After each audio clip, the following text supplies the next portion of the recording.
President Obama says schools have a need for speed. Internet speed, that is.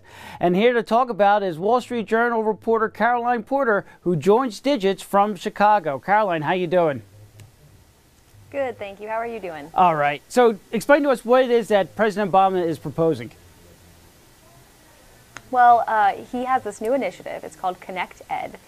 And the idea is that he's going to ask the FCC, the Federal Communications Commission, to work on improving the speed of internet in schools and libraries. And the way that they're going to go about funding this isn't totally worked out yet, but they just want to sort of like provide more momentum to make this happen faster. And there's a definite need to improve the broadband access for schools, isn't there? Definitely. I was actually just looking at a world report that was comparing the United States and their speed of internet access with other nations. And South Korea is by far the leader in this. They come in at number 1. I think the United States is number 13. I'm going to have to check, but it's definitely not in the top 10, I don't believe. And it's important, says the Department of Education, for us to have fast internet in order for us to keep up with the way we need to be educating our students. And the plan has a particular focus on rural areas?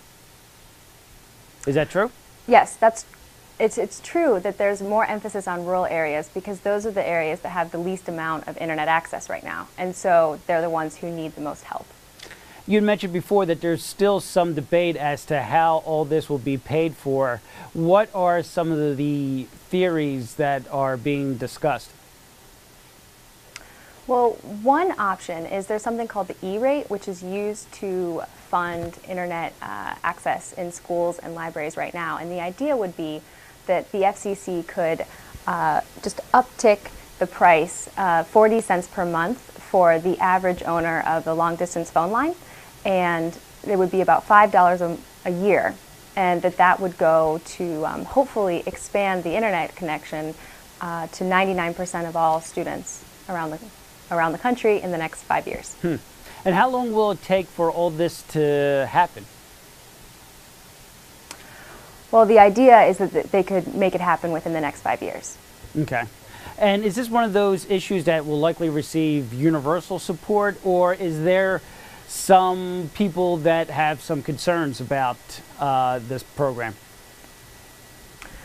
Well, it's a complicated issue, as you might imagine. Something that comes up is this idea of net neutrality, and equality in internet access is a big problem. So while we do obviously want to focus on making sure that our schools have fast internet, we also need to be thinking about whether or not when they go home, whether or not they have internet access, because that offers an immediate advantage to students who do have internet access and those who do not when they go home after school. Well, you know, at some level, though, it is hard to be grumbling about not wanting to provide better service to our kids in schools. Caroline, thanks a lot for joining us. Yeah, thank you. Thank you. And you can read more about this at WSJ.com. This is Digits. I'm George Stahl.